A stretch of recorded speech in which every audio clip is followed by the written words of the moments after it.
What's up, everybody?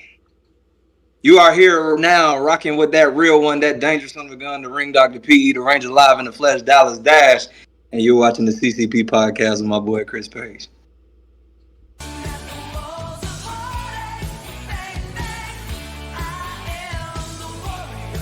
Friends of CCB Podcasting, welcome to Beyond the Bell Live. I am Chris Page. It is a Sunday evening here in sunny Florida. I guess it's now turning into nighttime Florida. I'm glad so many of you are joining us here tonight.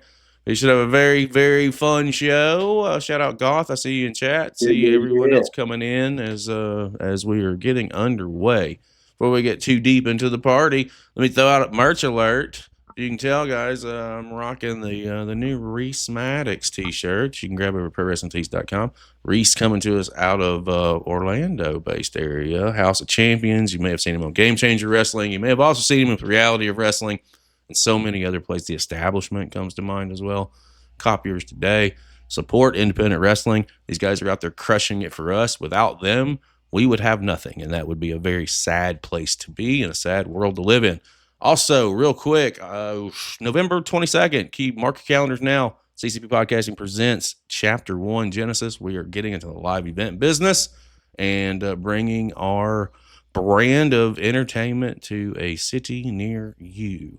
Need to keep your eyes peeled and keep your ears open because there's going to be some major announcements coming, guys. We got a lot of big things happening here now and moving forward. We now have an investor into our channel. It's been 2 years, and I can officially announce that we've got a partner. Somebody believes in what we're doing here, spreading the love of independent wrestling, and I cannot wait to announce some further things. It's going to be fantastic. Let's get into why we're here tonight. The indie world is on fire everywhere, and several weeks ago, I had the honor and privilege to sit down with Dallas Dash. I had a really good conversation with him, and I've been following up with him kind of since we had our initial conversation. And I was like, hey, man, who's in the area that I can talk to? Because once I kind of crack a shell in a new market, I want to stay there. I want to talk to other guys. I want to see what else is happening because I do feel like hidden gems are everywhere. He sent me over a list of names. I reached out, and my man today is the one who got back to me first, and I cannot wait to pick his brain a little bit about what he's got going on in the field of professional wrestling. Ladies and gentlemen, my guest today. You may know him, and if you don't, you will by the time we finish this conversation. What is happening, Mr. Walker? How's it going, brother? Good to have you. Brother, is going good. You're a Kansas City fan. Be aware, brother. Okay, we're up right now. That's why I brought this hat, just in case if we get this W while we're live, so I can sport it and let you know that we will forever be Super Bowl champions. I hear you, man. How's it going on a Sunday? Thank you for giving me some of your time today. I hope all is well. Thank you so much, brother. It's going pretty good. Nice, like you said, it's a nice Sunday over here. Washed the car. Came back from a long road trip last night in North Carolina. So just getting my recharge before I go back to work tomorrow. So yeah, it's going pretty good. I appreciate it, man. First of all, let me give you a shout out from Goth in the Netherlands. Says welcome to CCP Podcasting, and is looking forward to the show today. So I'm sure we'll have some more chatters coming in and about as we get a little deeper into the conversation. I like to start at the top, and when I get the opportunity to talk to you guys, like I think that our love for wrestling, it comes at all various times and various places, if you will. Where do you fall in love with wrestling, and where does it intersect with you in your life? My goodness. I've been in love with wrestling since I was around like 7, 8 years old. I'll never forget around that time, probably a year after I started getting into it, my dad had on cassette. He had not cassette, but VCR tape of what was it? Was it Starcade, I think? And it was Ric Flair versus Dusty Rhodes. It went almost the whole damn day. And that match, that's when I really fell in love with wrestling. Like, this is freaking like amazing. I didn't think about doing it at the time because I'm only a kid, only worried about scratching my ass and going to school the next day. But it was that match right there showed me like, oh, this is pretty lit. You know what I'm saying? A lot of people say like a nice Will Ospreay match or a Seth Rollins match. Or, nah, brother. Good old no knee pads, millions in attendance in a small room. Just straight emotion and uproar on being not just an entertainer or a professional wrestler. Or a professional wrestler, but being somewhat of what's the word? Someone to look up to, a motivator, if you will, or a pioneer. Mm-hmm. And that right there, solidified it for me. Man, I love this, and let's keep this train going. Dude, you got me at Dusty Flair. I'm so Man. listen. Golly. Hold on. The millions of times that they've been at it, man, and that was my first time seeing one of their matches. After that, years ago, I started diving into all that other stuff. But that one match right there, and it's so crazy how simplicity goes a long way. Like you don't have to do much, and they didn't do that much. Even with the long span of time, it wasn't much. It was just like I said, just true raw emotion. Like when kayfabe was real, and people believed like Ric Flair was like sucked and like he was the worst person, and Dusty was this hardworking man, and this underdog. So it was gosh darn awesome. You mention it, and I had to bring it out. Put it on the line. Put it on the line. I'm just saying, when you say Dusty Flair, the reason that this belt is in my collection is because of I was a diehard Ric Flair fan, and a lot of people, when they associate this variation of the championship, like it could span, right? It could be Harley, it could be Terry Funk, it could be Jack Briscoe. There's so many different people that it could be, but for me, it was Flair because he was the first guy I remember. Even though I was born in '82, so I didn't see any of the old Flair stuff until late '80s, early '90s. But he was the first guy I saw with this championship, and it's who I will associate with it. So it's just like I never know. You gotta put that title on the line. Show me that belt and then not put it on the line while I'm here. All right, so we gotta book it. All right, well, hardcore match, 30 minutes. I'm up. All right. Well, I mean, on the other side of the equation, I had this one for Brett and Hogan, because obviously when I was a kid, Hulkamania was a thing, but when I was really into wrestling, Bret Hart had this belt, and I consider myself a Bret Hart guy. Yeah. So to me, those are the two most prestigious championships are both these belts: the old school Winged Eagle and the old 10-pound skull from AWA. So absolutely, when they revived the Winged Eagle with Cody, yes, I absolutely lost my mind. I was like, I hope they keep this belt forever, but it was only for like a little bit. I really wanted them to bring that belt back. I really did, because there's only a handful of people that you can do that with and get away with it. And Cody Rhodes right now, he's that guy. And absolutely, definitely. But when you have contracts with companies, toy companies, and manufacturers for certain things, you gotta they gave it to us for one night. We can't get everything. Exactly. I never know how I'm going to connect with people when we come into shows like this. And again, I when I hear old school wrestling, dude, that's right up my alley. Got Goth and chat, Flair flop all day. Back in the early inceptions of our channel, that's what we were watching, was old 80s wrestling. So when Flair would hit what I call y'all be doing this and like watching like old tapes? Yeah, in real time with an audience.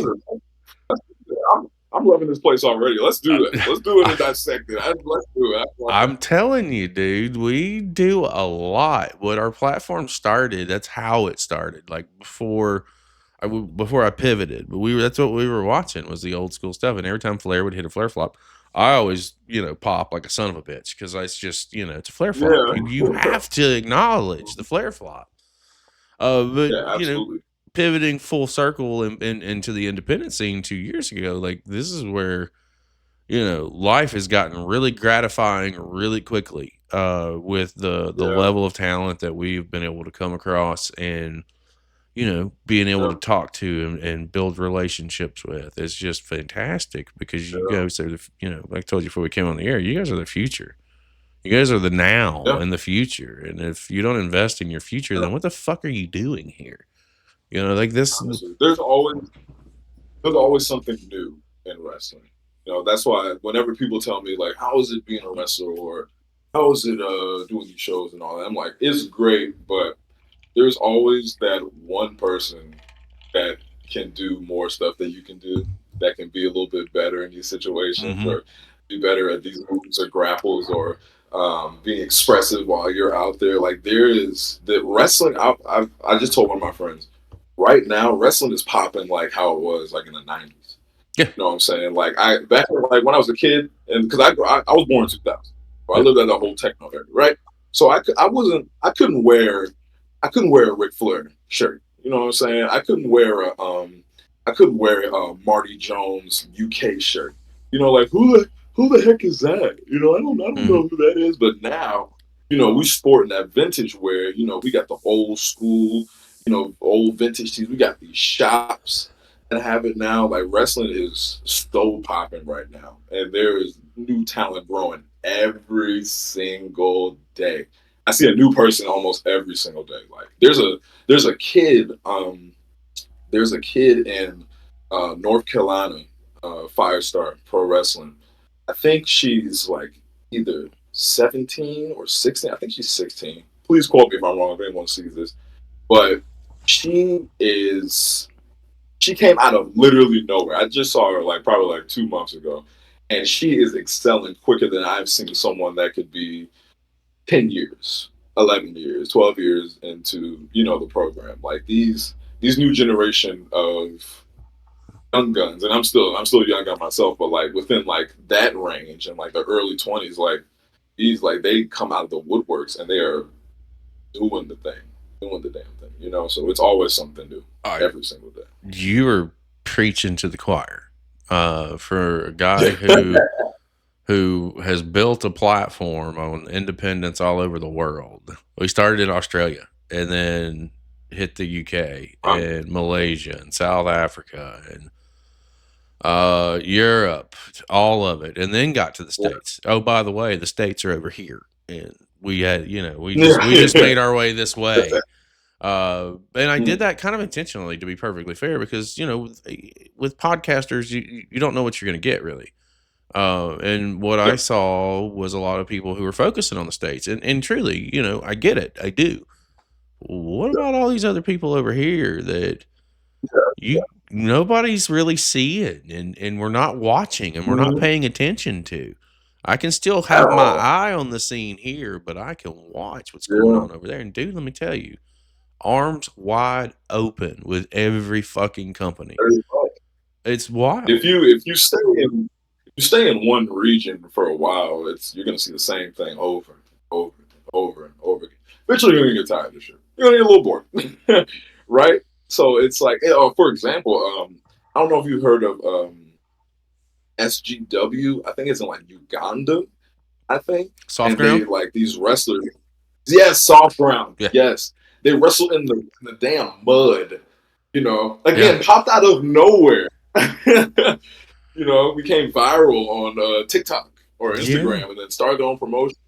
Cody giving them a ring, and it's like, and it's not even there. It's like in India, even in like these third world countries that are doing professional wrestling. Like it's like when I say it's popping, it is blown out of proportion. Like everyone wants to be a wrestler. Everyone wants to wear the coolest shirts. You contributed it to like the late 90s. I go a little further back. I contributed to the territory days because, like I said, there's just here in the States alone. And keep in mind, we haven't made all 50 states here yet. We just we haven't. There's so much wrestling out there, and there's so much to see, and so many tremendous pieces of talent out there that it's just for me every week is Christmas because I don't know. Yeah. I don't know what I'm gonna see. Yeah. You But know, no, what you gonna get? yeah, and I usually have a little time to do some homework on my guest, and unfortunately in your situation we turned this one around so quickly. Like, I hit Dallas up on Thursday and we had a date set Friday afternoon. Like, that's how quick this came together. Yeah. I just came back Yeah, from this LA. was really quick. Yeah. I was out in Los Angeles for a week checking out some companies that we've worked with, and I went to several of their shows, and got to meet the guys, and there's some things that we're working on. But it's just tremendous to be able to sit down and speak to people that you don't necessarily know, learn about the areas that they're in, and the people that are in their Yeah. areas that need to get some love.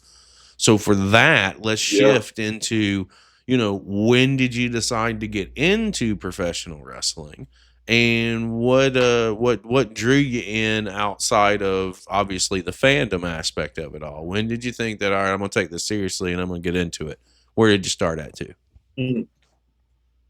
So man, it was it's really crazy how my planning or situation happened to me being a wrestler, because I always had that in the back of my head.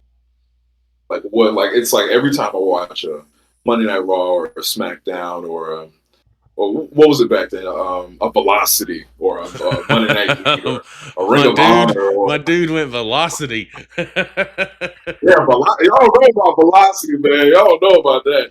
Or like PWG or like Ring of Honor or old NWA stuff, or just like I'm just whenever I'm watching wrestling, I always have it in the back of my head like, what if I could do this? Like, what if this is what if that's something I'll end up doing?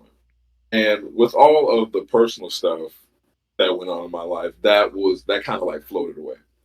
I think it was from a point from 20 20 2011, excuse me, to 2017.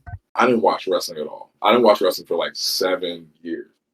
Like, that's how like life hit me hard, to where I pushed everything out. Friends, close peers, family, certain situations, and hell, even one thing I loved most, which was wrestling. And I just couldn't. I just didn't have time for it, and my brain was just not there.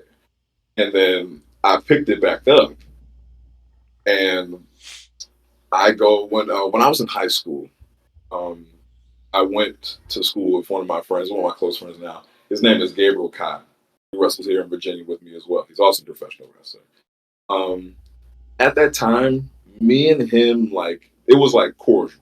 I see him in the hall. Hey, what's up? Are you good? Yeah, good. All right, cool. See you later. We didn't like talk as much.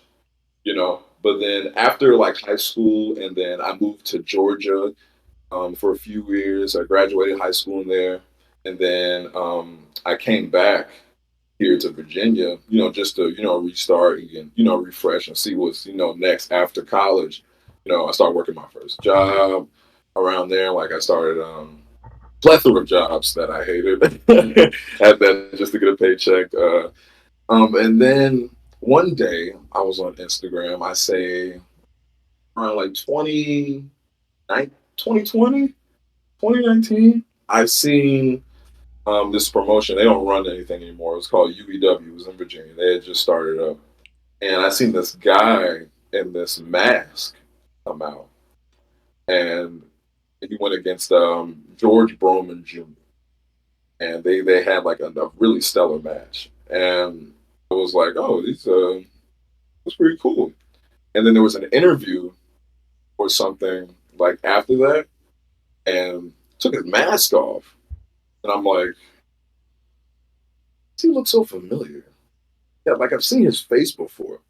And then I go on Instagram, I start scrolling. I'm like, who's this? Who could this guy be? And I feel like our phones listen to us, Yeah. like when we start talking about stuff.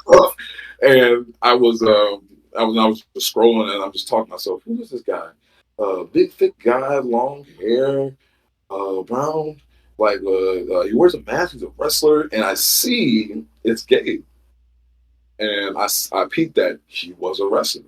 I was like, wow, this is pretty cool. Mind you, around this time, after 2017, I started to get back into wrestling a little bit, not that much, but I was watching it from occasion. But after I saw that with him, I was like, dang, that's pretty cool. Somebody I know from school was wrestling and stuff like that. So a month or so went by, and I was going through a real deep, like family, emotional, financial. Everything was just not going. And I remember being in my living room, and I was like, I was on my knees, I was crying. And my mom was like, "Honey, you good?" Having these talks. I was like, I was to the point where I was working like these jobs, and I didn't know what to do. Like adulting was hitting me hard, and I had no outlet to go to. Like I didn't like drawing, I didn't like singing, I didn't like playing the piano, I didn't like throwing football, playing basketball, I didn't like hanging out. It was like nothing was doing it. And when I was crying, I was letting myself go. I started thinking about wrestling for some odd reason because I think the night before I was watching on YouTube. I was watching Nigel McGuinness versus Daniel Bryan the second time they went at it, and that came in the back of my head for some reason. Like that one thing that I've always thought about doing came in the back of my head, and for some reason it just filled. Mm-hmm. It bottled up, and I was like, so mom was like, "Mom," because like I didn't know what to do. I was like, "Mom, I think I didn't want to be a wrestler," and she was like, "A wrestler? I thought you were doing this. I thought you were trying to do your certification so you can do this. I thought you were like," I was like, yeah, I am, but it's not happy doing what I do. It didn't give me a satisfaction or a love to do so. I'm a big person about the heart and true intentions and feelings. So I understand getting a paycheck here and there, going to work, getting up, going for 7, 8 hours, wherever it may be. But if I'm not enjoying it, I end up saying, all right, I'm gonna quit. This ain't doing it for me. I'm tired of getting up at 4 o'clock in the morning, getting off at 1 o'clock in the PM just to have very little sleep and come back to the BS I got at home or whatever it may be. And I chose wrestling, and I was like, Mom, I want to do this. And there's been so many times where I have contemplated and second guessed, and either I remember my mentor told me, once the task has begun, never complete it till it's done. I didn't complete shit with any of the other stuff. I couldn't do it. I couldn't do it. But it was like with wrestling, like I felt it here and I felt it here. So I was like, all right, I'm gonna give this a try. And I told my mom, we had a long talk about it. And the best part about it is because I hear other wrestlers when they talk about how they got into it, about how some of their parents didn't like it. I wanted you to become a doctor. I wanted you to go through trade, become a plumber, or I wanted you to do this. Mom sat me on the edge of the bed after I just bawled my eyes out for almost an hour, talking to me. She said, believe in whatever you want, and I support everything. And that right there, that was the green light. As soon as that happened, I got myself together. We had another talk about life. And I went straight to my room and I looked up the most closest wrestling training schools that may have a ring or some type of small promotion where I can get a foot in the door. And that led me to Primetime Wrestling Alliance, which is in Yorktown, Virginia, which is, I'm blessed, only 15 minutes away from me. So I was like, that's perfect. And then even better is that my mom told a couple people in my family about me wanting to do it, and they decided to invest in me so I can go ahead and have a month worth of training covered or a week, however long it was. They believed in me. Mm-hmm. And all those little things were starting to put. I was like, yeah, this is it. This is exactly what I'm. And I started training. I started meeting some great people. I learned a lot of lessons. Even still this day, I'm still learning. They always say you still learn no matter the age or how old you are. You're always learning. So that right there did it. And mind you, and let me go back because I know I got too deep. With Gabriel, when I saw it was him, I hit him up, and I was like, yo, what's up, bro? My name is V, and we went to school together. And he was, oh yeah, it's good to see you. Good to see you again. And we, shot the shit. And he, I had brought up like, yo, you're a wrestler. That seems pretty cool. I want to check this out.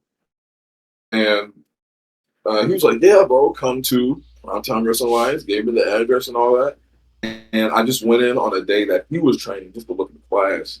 And at the time, the trainer was Jared Evans. He's wrestled the likes of Darius Carter, Billy Dixon. At a time, I think he's taking a break right now, but he was training at the time, and I was like, yo, like it was like so starstruck. How I was, how everything I saw on TV, I was looking at it right in front of my face. It's 3 ropes on 4 sides, turnbuckles, canvas. Like I remember going up to it and like running my hand across it, like banging on it, seeing like, wow, is this really hard? Is there a spring in it? Like, do people jump in this? Yep. Like, does it really hurt? And I remember, sitting down and watching through the whole class, and I was able to talk to Jared about it. And he told me the real. He was like, wrestling is very taxing on your body. It's very time consuming, and there is a lot of investing into yourself. So if you want to do this, and I thought on that, and then for a month, that's when all that stuff happened, and then which led me to going to that same school. He left when I got there. It was a new trainer, which sucked because after I met him, I looked up some of his matches. Like, yo, this guy pretty good because he wrestled. He was a lot at Warriors of Wrestling. Wow, that's what it's called. And he was wrestling there a lot. He went against a lot of people that you see on TV now. And I was like, yo, all right, cool. This is pretty lit. First day, I'm gonna be pretty lit. And it was a new trainer, and I was like, oh man, I wish it, but no, other trainer. If you for somehow see this, know that you are the best trainer around. I love you lots. You know what I'm saying? It was this. I was like, dang, like he left, like because he gave me so much good advice. And dang, like now he's not here anymore because he started like being shot, going to all the other places, especially like New York, the DMV area, from what I know of. And yeah, that led me to going to my first day of training and getting my reps in and becoming the Mystery Central Caramel Nightmare Victor Walker you see right now. What year was that? Did you finally step in and get all in? It was 2020. I think like late 2020, early 2021. I think. So coming out of that pandemic era, if you will. Yes, absolutely. Perfect. So okay. So that makes sense. So you're rolling into like your 3rd year at this point. So when you're going through when you get into the ring and you start, starting to work your way into this, what does what were some of the strengths and some of the weaknesses that you had with training? Maybe when it comes to your strengths, what did you catch on to quickly? What were some of the things that you took you a little time to get into? What got me into the reality check was the first bump. All I needed. The first bump on the canvas, brother, was all I needed. And I remember my trainer, his name is Dante Bishop. Dante, you see this, love you, dog. He told me before you take it, you taught me the ways, up your chin, here, have someone under me to support this, get the feel. And he said, you bumping in this ring is the equivalent to the hit of a car. And in my head, I'm like, there's padding right here. I feel it. I'm good. And then he's like, all right. He was like, all right, you ready? I'm like, yeah. First bump.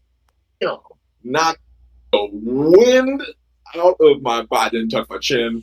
I was scared shitless. I farted a little bit. It was it was literally the scariest and the most dopest like moment right there. Like, oh my God, this hurts. But I just bumped in a wrestling ring, And then it goes to running the ropes.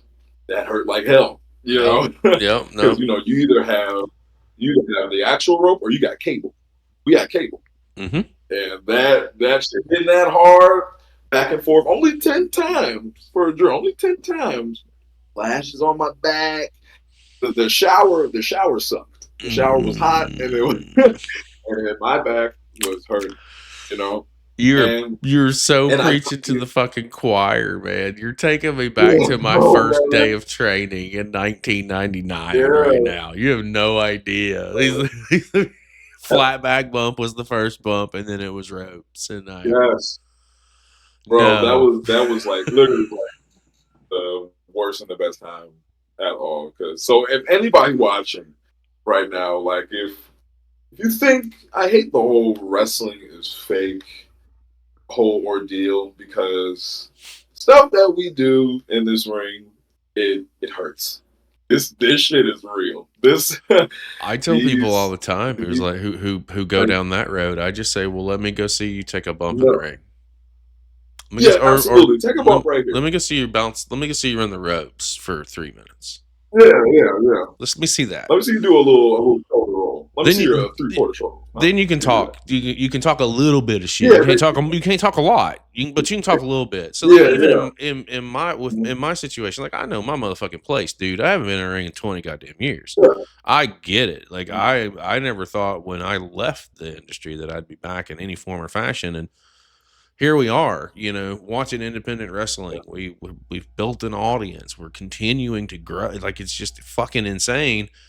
But we're here. You know what I mean? Like, so I get it when you have those guys and those girls out there. Oh, but it's this. Oh, okay. Well, let me go. Come on down. I'll open the ropes for you. And let me give you a chop.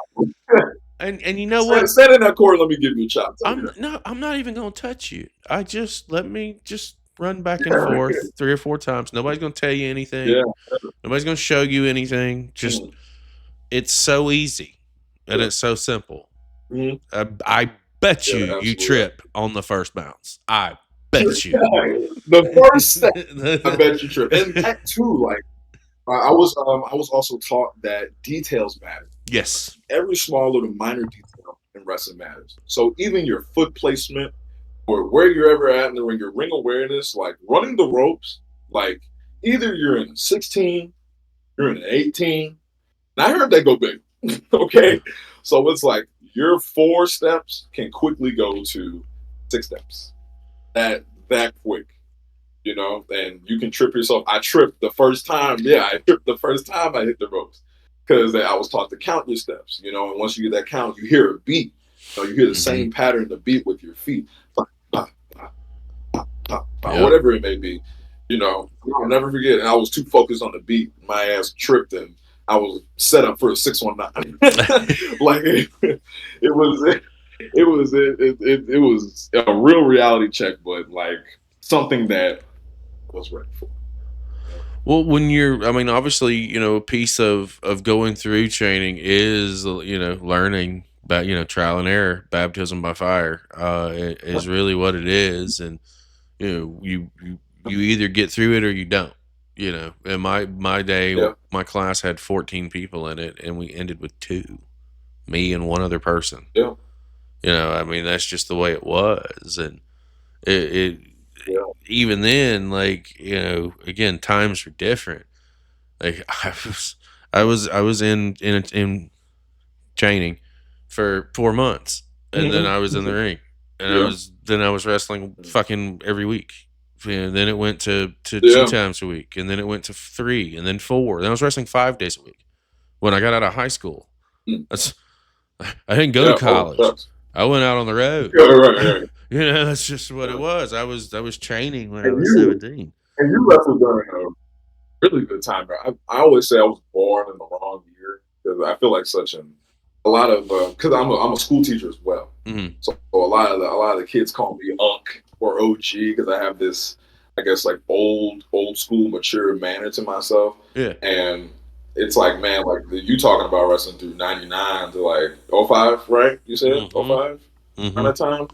I would have loved to wrestle around that. The ballroom, I would have loved to wrestle in the ballroom. That would have been freaking lit, yo. Well, Like we did, around like we did gymnasiums, we did fair. yeah, To me, wrestling in front of 2,000 people at a fairgrounds was fucking insane, and that happened to be, absolutely, yes. and there was no fair. This was a standalone event. Like that's Yeah. how shit was going for us back in the day. But Yeah. it was different times, different places. I don't miss the bumps. I don't I don't miss Yeah. all the Yeah. travel. I My bump don't. card goes up almost every I day, brother. you that fucker will run out with a quickness. And again, what makes this thing so interesting for me, a little bit more interesting, is because you are only 2 or 3 years into this, well, like 100% into this. If you got into it in 2021, you probably debuted late 2021, 2022 ish. So So, uh, so what's crazy about that is when I started. So I started I know I started in 2020, but it was like late, mhm. middle 2020, maybe like late 2020, and it only took me almost a full year into 2021 is when I got my first match, and it was in front of 15 people and the biggest warehouse with the most dust. It was hot as hell that day. It was in July too, and but it felt like my WrestleMania. That felt like my Starcade, Ric Flair. Even Mhm. though it was 6 minutes and I didn't win. And it was the most perfect. It was the greatest moment of my life, and I have that, and that's up on YouTube too. It's Like the that was it's that the my work that first match got is you still there. on YouTube. Like It's yeah, the work that got you there that makes it so gratifying and makes it that moment, one of those moments that you're never gonna forget.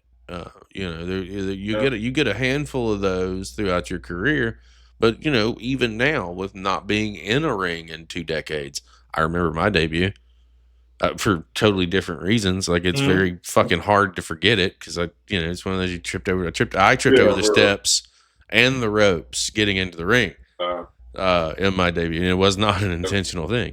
So it's one of those moments though. But you remember them. So when you're getting ready to go through that curtain, actually, before we get to going through that curtain for the first time, and then we'll get into some of the current stuff yeah, that you've been up to. before, yeah. I want to talk to you a little bit about character work. How do you start devising and Mm. putting into motion who Victor Walker is that we see in the ring? What's the inspirations behind it? Where are you at character wise? So even when I was a kid, I've and still to still to this day, I am I am not afraid to put myself out there. Not afraid to you know crack open a can of Sprite in a quiet room. Like I'm not afraid of how I look. Thank God that I have brought or was instilled into me to be yourself. Don't let anyone tell you different. You know, so that plays a huge role, a very huge role in who Victor Walker is. And even like I even remember as a kid, again watching these shows, I go into my bathroom and cut these promos in the mirror or Mhm. on my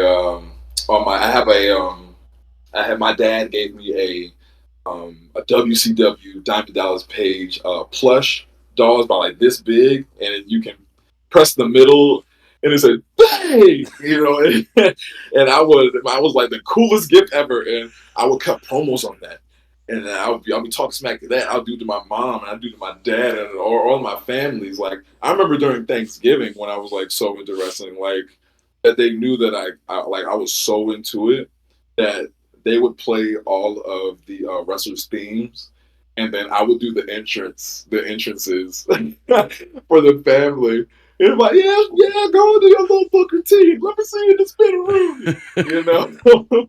So that I guess that comfortability of me liking something like that evolved into me being very confident into the stuff that I do now.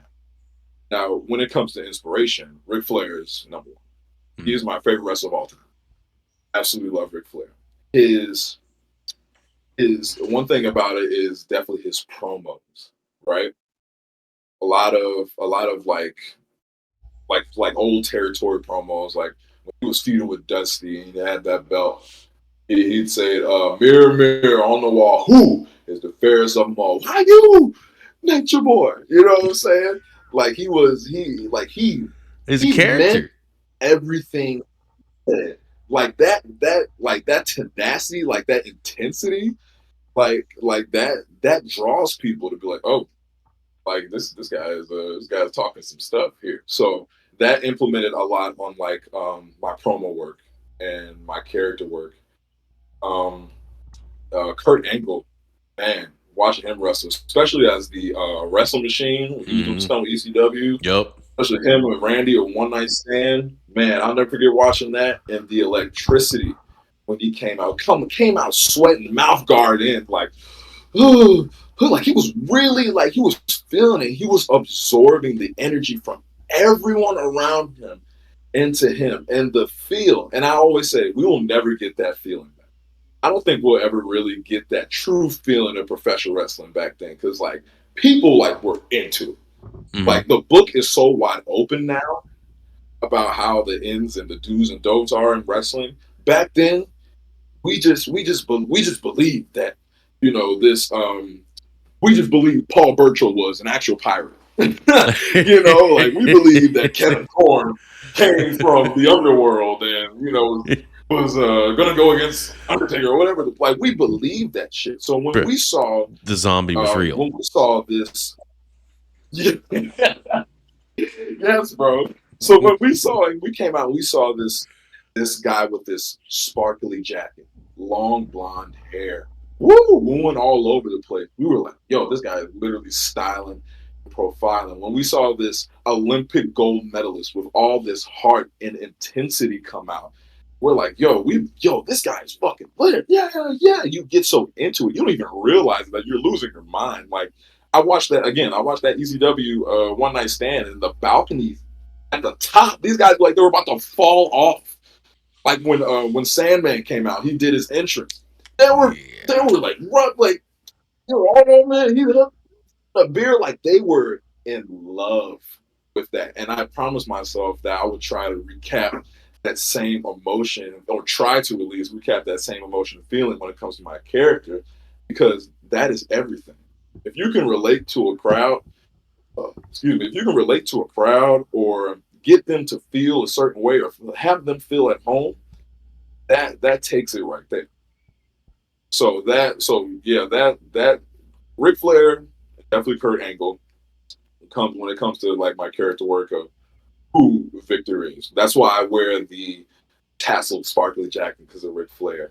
That's why I'm very aggressive on the mic because of Ric Flair and the intensity of Kurt Angle. Because that's money.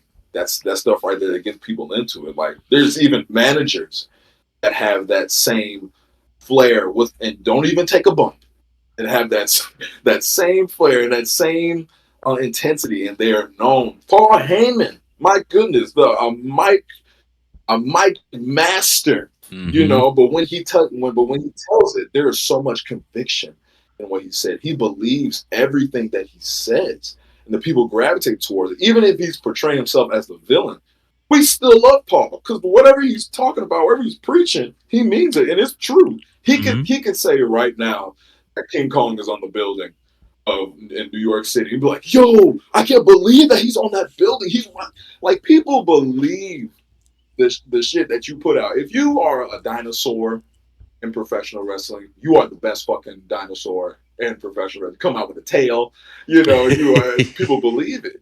Conviction and true intention. Like I said, the heart, the feeling. That's everything.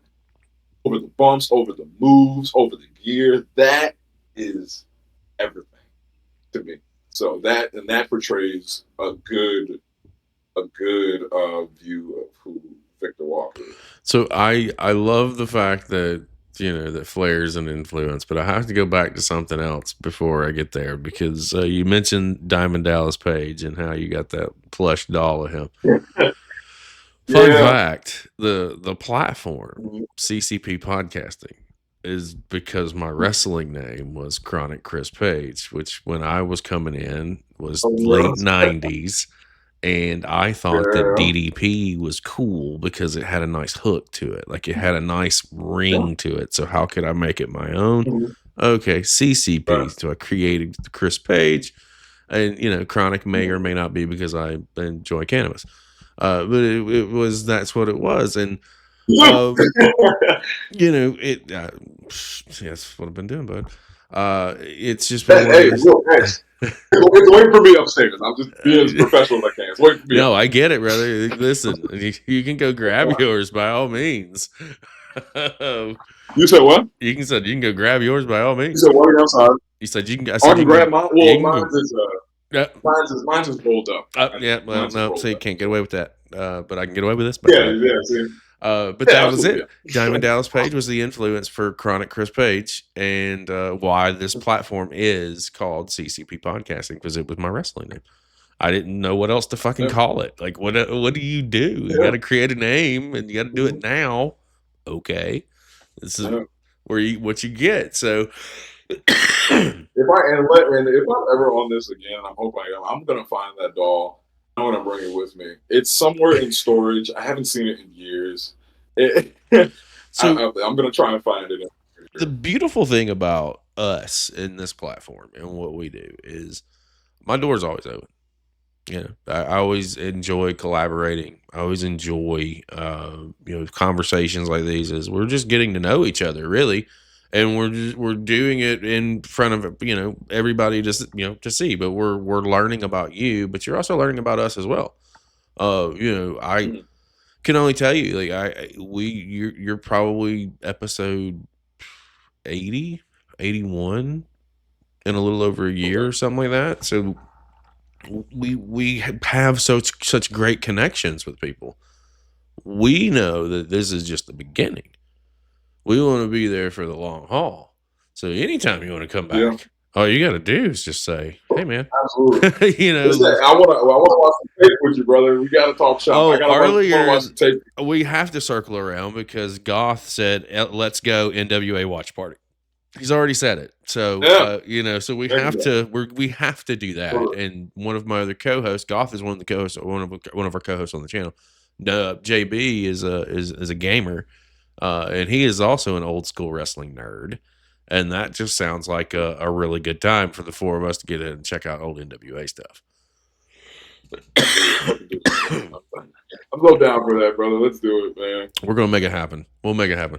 Let's talk a little bit about your in-ring work and your in-ring career thus far. Again, as I say you're just entering into, because the doors are really just starting to open for you.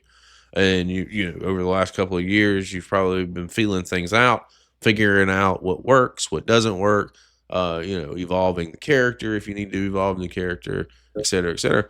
What are some of the moments thus far in your tenure that stand out to you and mean something to you?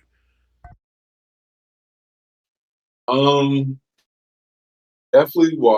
It's been a lot of life lessons within this. Like I get a lot of good lessons, like especially when it comes to the business aspect of this. Learning how to promote yourself, how to truly invest in yourself, how to maneuver, what to say, what not to say.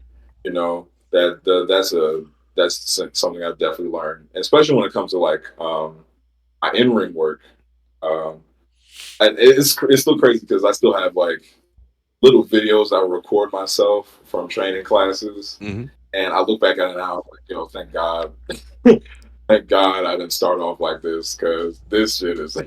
You know what I'm saying? But thank God I got those reps in, and that training, because I was looking at an old video of just me training, and my wrist lock was complete shit. And I look back at it now, I was like, thank God it is so much better, And and especially now, I love the technical wrestling. I'm such a fan of the grabs. Shout out to Wes Rogers, another, I guess, a very, very good mentor that helped me within my start of getting my first bookings out out of Virginia, into other places. He's helped me out a lot, and especially within the technical wrestling aspect of it. He's shown me, like I said, Nigel McGuinness, Daniel Bryan, Marty Jones versus Johnny Kidd, World of Sport, Owen Hart, Brett, like these, like Zack Sabre Jr., Jonathan Gresham, like these, Lee Moriarty. I could go on with these technical wrestlers. Oh, you're speaking my language. Still, but like, dude, this. Yeah, brother, it is so. I don't know how to describe it. Like, it's so cool. Finding ways to get out of something, right? And it looks so sleek and like, so like easy and free flowing. It looks like you know what the fuck you're doing, right? So it doesn't take a bump, doesn't take a springboard, doesn't take a moonsault, pile driver.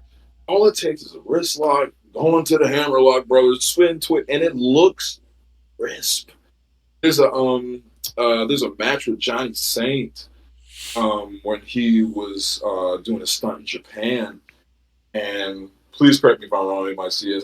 His name was Go Shizaki. I feel like I'm wrong as hell, but that was probably, I think that was his name. But he does a little sequence in his moveset that I do in mine now. Zack Sabre Jr. watched a lot of his stuff. He does a sequence that he does that I do in my stunt now. Like I'm very much trying to incorporate that more, because it's just so cool seeing like a struggle to win. You see wrestling, it looks like, in us, us as workers, you see the order of how it goes, right? And when you see two people struggling, going against each other to get that 1, 2, 3 pin count, that pops your eyes like, oh, a cravat, oh, spinning toe, like Terry Funk. I love when Terry Funk did that spinning toe. Bro, don't get me started. That's all he needed. That's all he needed. He didn't need no moonsault, brother. He didn't need no Canadian destroyer. It was a spinning toe. Oh, that's all. Him and Dory. It's just a spinning toe, bro. That's all he needed. And a pile driver here and there, but the simplicity. I said earlier, simplicity is everything.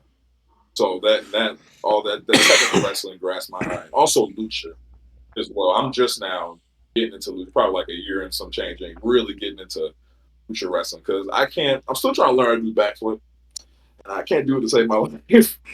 But I like this when it comes to the twists and turns, and the escaleras and the alitas and the certain arm drags and the all the stuff that looks like you're floating in the air. Like it is absolutely beautiful. And all the veterans that I have talked to always say, brother, if you want to get better, just go to Mexico for a couple months and then come back. You'll be sick. He's like, if you learn how to work that right arm, you're good. And I was like, okay, bad. So and also the Japanese strong style of wrestling. My goodness, Kenta Kobashi, Mizuhara Misawa, Jurishi I can't pronounce it. Jurichi Totsu. I can't pronounce it. Kejimoto, Hiroshi Tanahashi, Giant Baba. Like the four pillars. Like when going back to intensity and heart. That shit right there. They treat wrestling over there like it's art. Like it is. They sit, they watch, they're quiet, and they are paying attention to what is going on. They're not quiet because they're bored.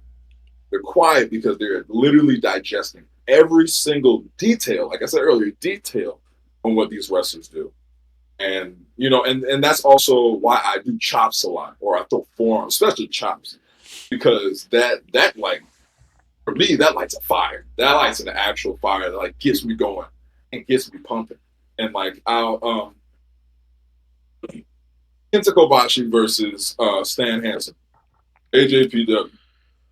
I could then went about like 30, 25 minutes. Hard hitting, like it told a story each way.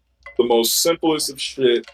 Hitting lariats left and right, chops to the back, to the head, shoot headbutts, like I'm not saying I want to work dangerously here, but there is that competitive nature, but also with working together to give the fans something that they will never forget.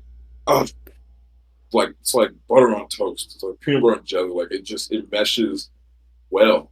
So I try to incorporate these three things of what I watch, especially outside of WWE, because everyone knows about the WWF, WWE, SmackDown, Raw stuff. But when you get, especially when I got into independent wrestling, it opened up a timeline and plethora of 1,000 things I have never seen before that made me grasp onto. Like I said, Nigel McGuinness, Kenta Kobashi, Marty Jones, these people I have never fucking saw before in my life, and they dive deeper into their rabbit hole of wrestling. Found out about Dragon Gate, like all these other stuff like I had never heard of before. Besides SmackDown, Raw, WrestleMania, Judgment Day, Taboo Tuesday. Independent wrestling is Pandora's box, brother. Like once you open it, there's so many different directions and different places to go, and different things happening everywhere. It is a wild ride right now, and I think that and for me, this is a good thing. I don't think we're ever going back to what it was before. I think it can only evolve and get better. I truly do. Absolutely. I think that there are going to be a lot of major moves being made with with independent companies over the next 5 years, and I think that to me, the more places that can get up, the better, because it's more places people can work. At the end of the day, as long as they treat the talent with respect and treat the industry and the business with the respect that it deserves, and I'm for it. We are connoisseurs of indie wrestling. When you're talking about transition game and ground and pound, dude, you're speaking our language. That is some of the best wrestling I've ever seen is from Zack Sabre Jr. Some of the best wrestling. Man. Yes, he's on my top 5 of like wrestlers of all time. Like he's probably like I think he's like number 3. Zach, don't be mad at me. Just number 3 because there's 2 others, but like he is definitely like in my Mount Rushmore. Well, I now need to know who's 2 and 1. Who beats Sabre Jr.? Okay, so at 1 it's Flair. Okay, I mean, figured only that. because he got me started to it, and I still watch that shit till this day. 2, Chris Hero. Chris Hero is at my number 2. Okay, absolutely, Chris Hero. Chris Hero is like, because nowadays we have these what they call hybrids wrestlers now that can work all these different styles. Yeah. From my eyes, from what I first saw, Chris Hero was the first person. Wrestled in Mexico, wrestled in Japan, wrestled in the UK. He can do grabs. He could do the flips and the lucha stuff. He could do the regular big man traditional USA wrestling stuff. He was everything. Criminally underrated. To me. He's at my number 2. You said what? Criminally underrated. Very, very, very, very much. You are the first person to bring up Chris Hero, and I mean, well, in detail like that, and I can appreciate that so much.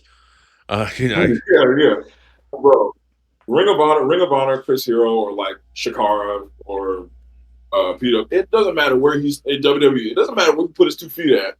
He outperformed every single time. Like I had my eyes locked on him every single time I watched him. It was like a him and Kenny Omega and Ring of Honor. Goodness, like that was a young Kenny at the time with the beach blonde hair and the regular big if and dips that he used to do, like that Chris Hero, the long haired beach blonde Chris Hero with the elbow pad with the bullseye on it. You know what I'm saying? Like the original kings of wrestling, Chris Yes, Hero. Kings of him and Claudio, brother. Like that is dopest tag team ever, by the way. My goodness. Yes. I go deep onto them too. Like their moveset, when it comes to their moveset, very innovative. My goodness, him and Claudio. And Claudio's, and I feel like going off Taz, but Claudio has to probably be the strongest guy in professional wrestling that I've ever seen. For real, for real. That's a strong man. He's still keeping it up till this day. That's a strong guy right there. And when that goes in, especially with his small stuff he does, like I can go all day, but that seeing Kings of Wrestling versus World's Greatest Tag Team and old ROH, fantastic, fantastic. Absolutely. We're gonna go off the board, brother. You can't go wrong with that. So while you're getting out here and you're doing some traveling now too, like I'm real interested in this question. It's one that it's guaranteed livable. I'm very curious from again, we're in the world of independent wrestling where fucking anything is possible. Anything is possible. What are some places that you want to get out there and work? And that could be here in the States. It could be internationally. We kind of cast a wide net. So, if you could shoot your shot, where would it go? And I always say that I am blessed to whoever decides to open up and say, "Hey, Vic, we want you here," because that shows I'm doing something right. I'm doing my job, and they think that I am that good to where they want to have me on their show. So I mean, and also I mean, like there's always there's always like GCW or Wrestling Open or man, it's a lot in my head, but it's like if you're watching this, I just want to wrestle. Okay, it's literally I literally just want to wrestle. It's there is so many promotions, especially like because I've been especially out of VA. I've been in the DMV area of wrestling in Maryland, Delaware, and DC. I've wrestled in Georgia. I've wrestled in Chattahoochee, which is still in Virginia, but just a little bit of hours away. I wrestled in North Carolina. I'm trying my best to broaden and go to these places, especially the places that that have the how do I say it? That have the feel of professional wrestling. Because sometimes you can watch a wrestling show that is you can tell is just all right. Friends and family came out to see some wrestling. Mm-hmm. They're just enjoying the time. But like I love to see true wrestleheads get together and just mark out for the most obscure, biggest, smallest things in the world, and that to me that makes me want to go even harder, Mm-hmm. Not saying that the family friendly shows don't do it for me because, like I said, I'm blessed with everything. I love those as well, but like it's good to be wrestling around some people that know about wrestling for real. Like for like the small, like again, details, small things matter. Like when an announcer is, this match is scheduled for one fall. He's like, one fall. And a lot of good shows, they don't do that. They don't know to do that. The rep counts 1, 2, character 2. Sweet. They do like it's little things like that, chants or like the energy. So it's like as anywhere I can find that, I would absolutely love to. And again, I'm blessed with whatever or wherever I go to or has come in my way because we're only getting started. I think this year has been probably the best year I've had in wrestling ever. I did talent work for AEW. I did talent work for TNA. I finally became a champion for real for the first time. Being promoted in certain places. The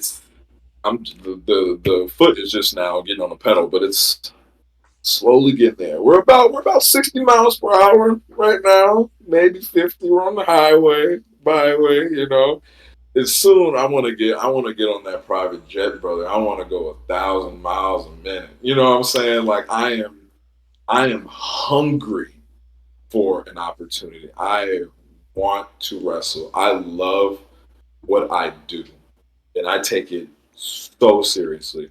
No matter if it is 4 people in the audience or if it is 1,000 people in the audience.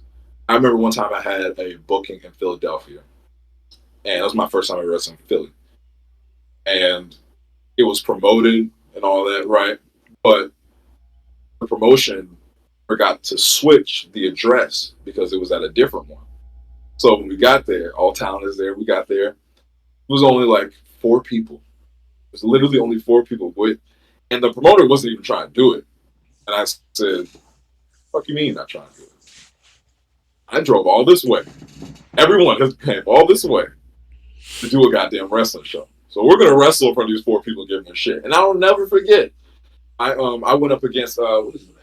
I forgot his name, but if you watched it, you know who you are. I gave him a pile driver on the apron. I'll never forget that. And there was 2 dudes in the front row with like 13 chairs. They were right in the middle, just them 2. They did that pile driver, and they were into it. They were like, "What? Yes, yeah, come on, big, come on, other guy, wherever his name was." They were into it. They started counting with the ref. 1, 2. You know what I'm saying? Like they were into it. I didn't care because when you're out there to perform, you're out there to fucking perform. Yep. And I know sometimes as workers that can be very discouraging when you see like 4, 3, 10 people and you're expecting a whole line. You're like, "Oh, it's not a lot of people around. I should probably just go light today." Fuck that. I came here to wrestle. No, I'm not gonna kill myself. I came to give whoever's in attendance a good fucking show. Because you probably didn't want to go there. You couldn't have came there. You could have been at home, sleep, your bed, watching TV on Netflix, Hulu, eating whatever food, but you decided to put your clothes on, shower up, come to. So I give and put 110% as much as I can into whatever I do, especially when it comes to stepping in that split circle. And and whatever promoters hear this or see this, know that I'm hungry and I want to give it my all, and I want to show you me as a person that I can do that.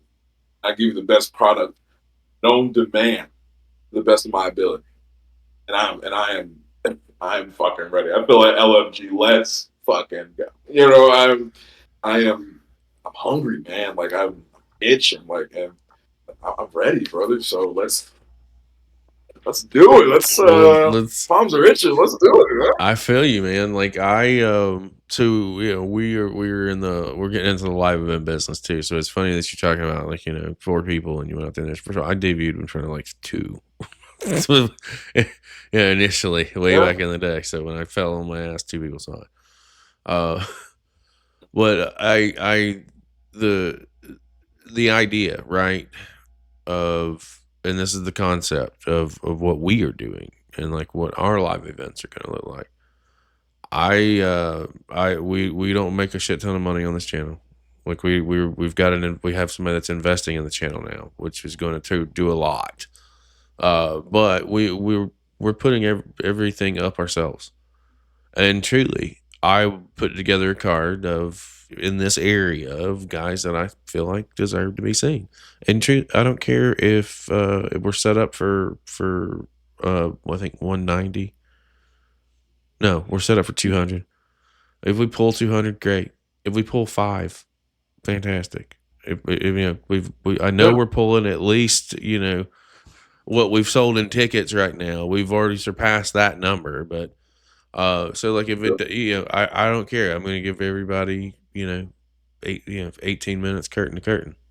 I want to see you guys go to work. I don't care. Sure. Like we're filming it. Yes, it will be filmed. It will be seen. Yes, absolutely. I want to see. It will be seen. You'll see the.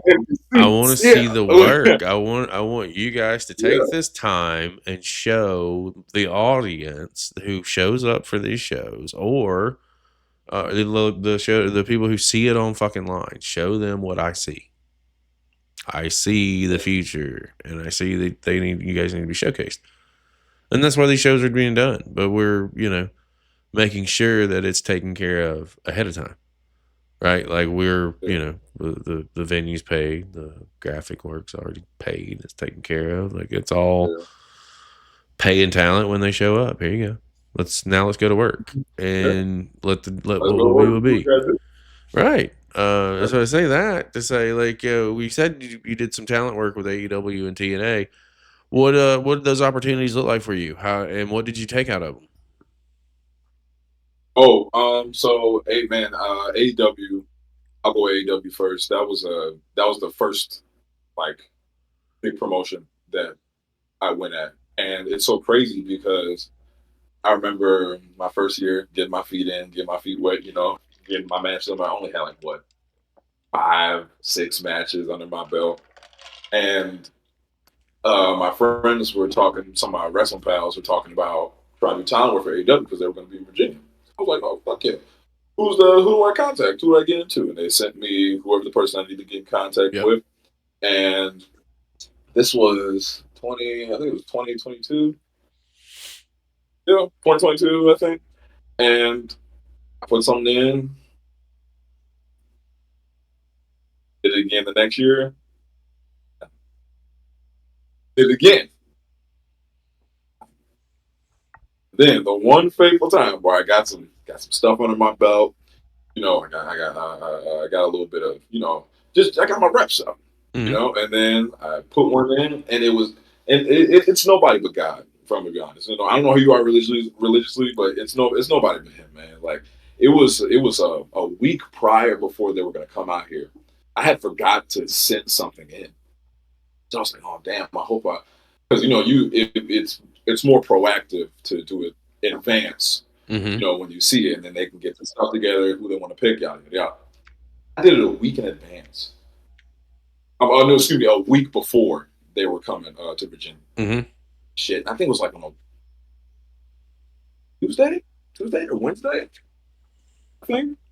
And brother, I sent an email to them, and then the next day in the morning, right before I go to work, they hit me back. I was elated. I was jumping with joy, like it was like I just won $1 million. Like it was freaking amazing, bro. And then I had to get my blood work and stuff done, I get my physical, add my licensing and all that. And then I went. Then I remember the day of going there. I didn't have work that day. Thank God. I went, and the arena is only 30 minutes from me, so I was like, all right, this is cool. Got myself together. I was excited the whole day, and Sure. I went there, and yeah, hell yeah. I mean, like, bro, I'm gonna be This is a moment. AEW. Like, what? Yeah, absolutely. And then when I went back there, I saw some other workers that I was cool with and that I knew. Shout out to my guys, Myron Malone, Diego Hill, what's there? Facade, Bojack, um, Mikey Banker, Josh Fuller, um, Zuko, Ryan Zuko, those guys that I had seen, and some other talent that I had just seen for the first time. And it was like, seeing those guys and know that we chat sometimes, and now I'm cool with them, I feel a little comfortable. So the nerves are a little down, so now I'm feeling more at ease. Take us to the back, they tell us what they need us for, hey out of gorilla, this, enjoy your time, network, take it all in, you know. And there's a segment on that Dynamite where it was the Hurt Syndicate, did like a little backstage segment, and it's crazy because we were all sitting for it, like just I think we are like just sitting in the chairs in the arena, just chilling, just waiting for whatever dues we would need, or if they would need us for whatever. Mm-hmm. And one of the higher ups came by, stood over there. He was like looking at the group of us. He was like, you, and you, right? Mind you, Myron is sitting in front of me in the seat lower. I'm in the seat higher. He points in our direction, and I did this. I was like, man, and no, he was like you, but he's still pointing in the same direction. So I'm not knowing. So Myron gets up and with the other guys, and I was like, all right, I can't let this slide. I can't let this opportunity like go away. So I got up and I walked with them. And that led me to being in the segment with the Hurt Syndicate, with Myron, Zuko, and Chris Slade. And it was an amazing experience meeting MVP and Shelton Benjamin and Bobby Lashley. Great guys. They smell like money. My goodness. Well, a whole lot bigger in person than on TV. And it was an amazing time, and then, which led to me doing that segment with them where they were pretty much whooped our ass, and which was great because I can say, oh no, you know, so that was a really really really fun time. A lot of networking, a lot of great talking, especially with Jamie Hayter. I think that was someone I had the longest talk with. We went by almost 30 minutes. It was near the end of the show where we were all watching in the back watching the main event. Great words of advice. Jamie Hun, if you see this, love you down, girl. Thank you so much for the words of wisdom. She was an absolute sweetheart, so respectful. Like she like just excuse me, she really gave me a good perception of view on how to go within wrestling. Whole lot of do's, whole lot of don'ts, what you need to do, what you don't need to do. You know, she was a whole lot of great, great, great advice. And shout out to Tony Storm too. I did a little video with her on my Instagram, and that was out of the whim of me just seeing her because I told myself if I ever get opportunities, you got to put yourself out there. Closed mouths don't get fed. So if I don't say anything, I'm gonna be passed by. I'm not gonna be known. They're gonna be like, "Who are you again?" You know what I'm saying? So I made sure to introduce myself to almost everyone I saw there without pushing boundaries, you know, but you know, within the right time, you know. And then Tony was there, and while I was eating some gyoza is what it was, and and I had thought in my ear in my head next, I saw her pass by, and I was like, I wonder if she'll do a video with me. I'm trying to put myself out there, especially with social media. I was like, why don't you do a little funny skit with me? And she was absolutely lovely. Like I introduced myself. She said, "Darling, hello, how are you?" And the whole accent and all. It was so cool seeing that and her being like this like real with me, and it was great. And I was like, Miss Storm, like you're absolutely great. Like I love what you do. Da-da. She said, "Oh, thank you, darling. I try my best or whatever," and all that other stuff. And then I was like, I don't mean to be a bother. I don't mean to hold your time. But is there by chance that me and you can do a little funny video together? She's like, sure, no problem. And which led to me doing a video, and I got some good clicks and likes off of it. But after that day, I was like, bro, like I did a lot. I did a good amount. I said hello to almost everyone that probably didn't even look like they wanted to be bothered. I said hello to everyone. I showed my face. I told them who I was. Like it was that AEW experience was absolutely amazing, especially the people and talent back. And then going into TNA, what I just did not too long ago, it was a 2-day weekend for TNA Impact regular show and Insurgents, their pay per view that they had. And Jake Latimer, shout out to Jake, wrestler, dope ass wrestler, great leadership, especially when it came to the back. He was very, very informative on things that we need to do, and we always had our hands on something. We helped set up the ring. We need if anyone else in the back needed help, other talent needed that, we had that. Stood to the side whenever we needed. It was we watched the wrestling in there. Like even putting the TNA ring together was absolutely amazing. This is cool. Like this is my second stunt. And I'm putting the damn ring together. Okay, y'all finna bump in what I made. Like this. Like it felt good. You know what I'm saying? And that also within grew to me growing a cool little acquaintanceship or a friendship with a couple guys, Draco Bennett, E Money, E-Money Will, I think it's his name. They wrestle out of OVW and one out of New Jersey, Super Craze Wrestling. They're great guys, great people in the back. Met a lot of other people. It was, and TNA was absolutely an amazing time. Seeing the guys do their thing, seeing the ins and outs, especially when it came to the talent in the back. So nice, very caring. The food was amazing. Talking to Sway Archer, gear maker, got a lot of insights about that by making gear. Talked to Trick Williams for a little bit. Saw Lance Storm and Tommy Dreamer. Lost my fucking mind. Out of everything I saw, that I lost my. Like it was pretty cool. And I had a moment with Tommy Dreamer where I was we were like, because we were in the corner just in case if they needed stuff, but we were able to see the show. And there were these two chairs sitting there, and I sat in one of the chairs to redo my shoes because I had on Chelsea boots and they were hurting the hell out of my feet. And I didn't have any other shoes, and I was there for almost 6 hours. So I was like, all right, this hurt my feet. And it's like wrapping the end of the show, and Tommy comes and he sits in the chair, and I'm like, and just like with AEW, I was like, all right, close my mouth, don't get fast, say something, dude. And I said, Mr. Dreamer, how you doing, sir? He was like, good. And I think I forgot what else he said, but it's little moments like that. It doesn't have to be big, doesn't have to be extravagant.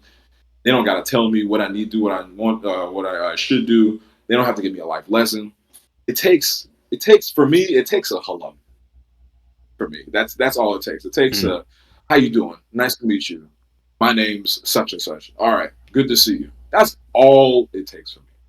Shout out to Johnny Curtis as well. My first ever seminar was Ace Austin and Johnny Curtis, or Fandango at the time. And that was back in like 2022, maybe late 2021. And I'll never forget when we did a drill in the middle of the ring, and he and my friend Gabe was there too. We did a drill in the middle of the ring, and me and him worked that. We worked one worked heel, one worked babyface, and then we switched it, right? And then Johnny told me that he loved my stick. Stick with it. That was the first ever advice from someone that is up there to tell me that I'm good or good at some shit that I do. And I was like, all right. So when I saw him backstage, I tapped him on. It was during the tape. I tapped him on his back, and I was like, Mr. Curtis, sir, it's good to see you again. He started this grin on his face, and I was like, I don't know if you remember me, but I did a seminar with you a couple. He was like, yeah, buddy, I definitely. He said the promotion and who it was, and I was like, yeah, that's how I know he remembers. Right? He was like, how are you? How are you? And I was like, brother, I'm doing pretty good. And we had a nice quick little conversation, like just shooting this shit. Like it's small. It's things like that, that puts a fire or a gear in my so it switches the gear in my mindset of how I want to do this wrestling thing. Because I know that I might not get this opportunity. I might not get that opportunity. I might put in for this and might get nothing out of it. I might put in something for this. I might get something. But I take all my small wins for everything. I call them the small wins, and I look at that with, again, my heart, my true intentions, and shows like, yo, like V, like you got this, bro. Just keep going. It's small things like that that really light a fire for me to just keep going, man. Just be Victor and hoping to grow with this and I'd even be like a champion or win every tournament. Like I just want to do what I love and be respected for it. Because it's we like again like we get that stuff. Oh, wrestling's fake. Oh, wrestling isn't a real sport. Wrestling doesn't do this. You can't make money off it. I've heard all that through my life, even before. And that don't mean shit when I got these amazing veterans and legends in my face telling me you got something. Well, I'm telling you this. So for anyone who says that you can't make it in professional wrestling, even on the independent scene, I did for almost 5 years. That's all I did. And I had an apartment. I had a car. I had a car payment. I had bills. I had everyday life stuff. I took care of it on professional wrestling. So it is definitely very much possible. It's very much a thing. You just have to get out there and go. And that's what separates, for me, it separates those who take things seriously and those who are truly, maybe are just a weekend guys.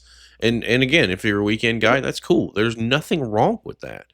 But when you come across those that are real and that have the genuine passion and want to do this, really want to do this, those are the ones that I gravitate towards, and I can kind of hitch my arm to and say, I got you, because I have the same passion. I have the same dedication, just in a different platform, but it very much is in the line of professional wrestling. And I know that you have this unbridled fire for wrestling. I didn't say it earlier, but I'll say it now. I think that when you mention fucking Stan Hansen and his work in Japan, in my head went, I'm probably 20 years older than this guy, and I feel like he knows me all so well. I don't understand what's going on here. And it's coming off of the Diamond Dallas Page. It's coming off of some other things within the confines of this conversation. And truly, we're just really scratched the surface, man. And there's so much more that I wanted to dive into and that I wanted to get into. And I'm looking at our time, and it is definitely running deep. So before we start winding things That's good. It's a good combo. I like this. I know but this is where you got to come back. This is exactly why you got to come back, because we just dove into a bunch of shit and haven't even really dove into anything. But we will. That will definitely happen. Yes. I do want to ask you this, because again, our platform is independent wrestling. This is all we do. This is what we look at. That we'll put out there on our other platforms. Don't get me wrong. When you come back and we watch the NWA show, we'll put some clips out there and you'll see the highlight video, but it probably won't make the light of day anywhere. There's copyrights, a son of a bitch. But I do want to know from your perspective, in your neck of the woods, whether it's in Virginia or people that you've been in the ring with, I want to know who we should be watching. And it could be anybody that you feel like needs to be seen. And Gabriel Kai, Sonny Della Vega, Avery Jacks, Byron Malone,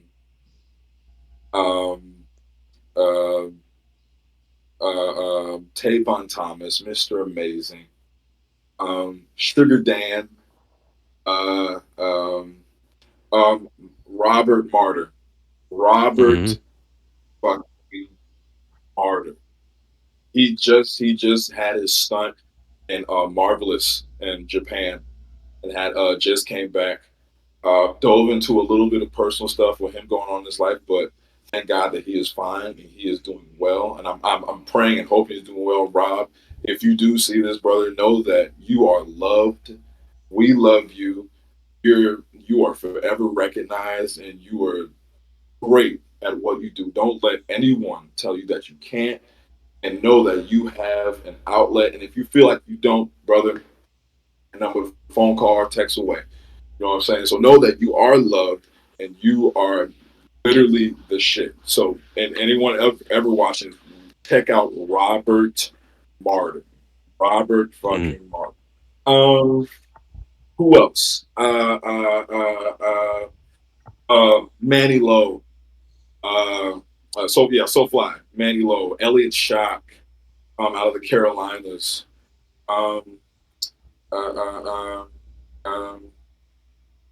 Draco Bennett out of OVW sometimes. That's